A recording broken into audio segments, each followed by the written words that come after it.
Halo teman-teman, selamat pagi, siang, sore, dan malam. Perkenalkan, nama saya Agatha Diaksa Ahnaf dengan NIM 400305256200039, kelas gedung 1 dari Prodi Teknik Infrastruktur Sipil dan Perancangan Arsitektur angkatan 2025, Sekolah Vokasi Universitas Diponegoro.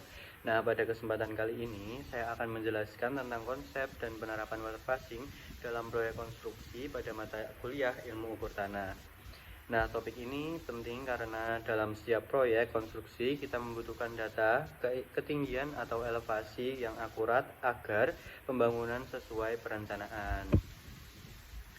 Oke, next. Water passing adalah metode pengukuran yang digunakan untuk menentukan beda tinggi antar titik di permukaan bumi. Dengan metode ini, kita bisa mengetahui apakah suatu titik lebih tinggi atau lebih rendah dibanding titik lainnya. Data ini disebut sebagai elevasi dan sangat penting dalam dunia teknik sipil, teman-teman. Oke, next. Selanjutnya ada di tujuan. Nah, tujuan utama water passing adalah untuk menentukan elevasi suatu titik terhadap titik lain. Selain itu, digunakan untuk membuat profil permukaan tanah baik secara memanjang maupun melintang.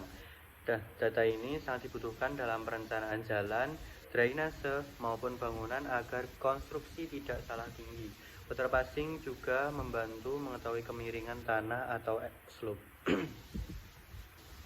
Oke, next ke prinsip dasar. Prinsip dasar water passing adalah menggunakan garis bidik yang benar-benar horizontal dari alat water pass. Dari garis ini, kita membaca tinggi pada rambu ukur di dua titik. Pembacaan pertama disebut backside atau BS, yaitu pada titik yang sudah diketahui elevasinya. Nah, sedangkan pembacaan kedua disebut foresight atau FS, yaitu pada titik yang akan dicari elevasinya.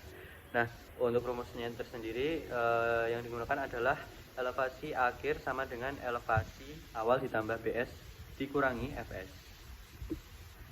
Nah, untuk alatnya tersendiri yang utama water passing itu yang dibutuhkan adalah water pass, bak ukur, dan statip, teman-teman. Water pass itu berfungsi untuk mendapatkan garis horizontal. Nah, bak ukur digunakan untuk membaca nilai tinggi di lapangan, sedangkan statip berfungsi untuk menjaga kestabilan alat agar hasil pengukuran tidak terganggu. Selain itu, ada juga alat-alat pendukung lainnya seperti meteran, patok, dan buku ukur untuk mencatat hasil. Next, untuk benchmark, sebelum pengukuran dimulai, kita harus menentukan benchmark atau BM. Nah, benchmark sendiri adalah titik acuan yang sudah diketahui elevasinya secara pasti. Titik ini menjadi dasar dari seluruh perhitungan, sehingga harus dipilih pada tempat yang stabil dan tidak berubah. Contohnya bisa berupa patok beton atau titik permanen lainnya. Next, untuk langkah pengukurannya, langkah pertama itu kita memasang statip di lokasi yang stabil. Nah, di lokasi itu kan pasti kita udah menentukan titik-titiknya ya. Nah, langkah pertama itu kita mendirikan statip di atas titiknya. Di atas titiknya itu kita dirikan statip terlebih dahulu. Kemudian alat water pass dipasang dan di setel hingga benar-benar datar yang ditunjukkan dengan gelembung itu berada di tengah. Nah, jadi itu sebelum kita nembak di water pass, kita harus menstabilkan atau water pass itu harus benar-benar datar dan gelembung itu harus berada di tengah-tengah lingkaran, teman-teman. Setelah itu, alat diarahkan ke rambu ukur pada titik awal dan hasil pembacaan dicatat sebagai backside atau BS. Nah, langkah ini penting karena menjadi dasar perhitungan selanjutnya. Next, untuk BS dan FS. Dalam proses pengukuran terdapat dua jenis pembacaan, yaitu backside dan foresight. Backside adalah pembacaan pada titik yang sudah diketahui elevasinya, biasanya pada benchmark.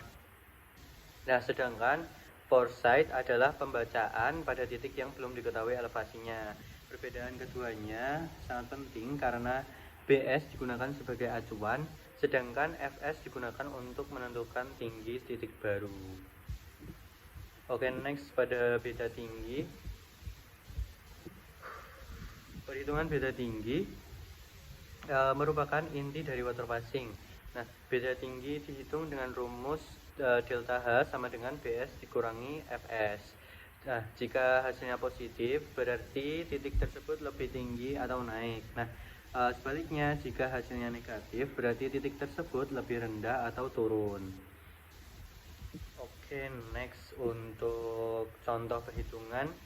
Ya, sebagai contoh, jika nilai Bs adalah 1,5 meter dan Fs adalah 1,2 meter, maka beda tinggi adalah 0,3 meter. Nah, jika elevasi awal adalah 100 meter, maka elevasi titik berikutnya menjadi 100,3 meter. Nah, contoh ini menunjukkan bagaimana perhitungan dilakukan secara sederhana, teman-teman. Next, untuk profil memanjang. Profil memanjang digunakan untuk melihat perubahan elevasi sepanjang suatu jalur seperti jalan atau saluran. Nah, misalnya dari benchmark 100 meter nih, terus didapatkan titik A sebesar 100,3 meter dan titik B sebesar 100,5 meter. Nah, hal ini menunjukkan bahwa elevasi meningkat secara bertahap sepanjang jalur tersebut. Nah, data ini sangat penting agar konstruksi tidak terlalu curam atau tidak sesuai desain. Next, untuk profil melintang. Profil melintang digunakan untuk melihat bentuk penampang tanah dari samping.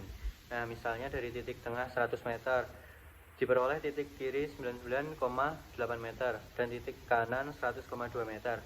Hal ini menunjukkan bahwa tanah memiliki kemiringan dari kiri ke kanan.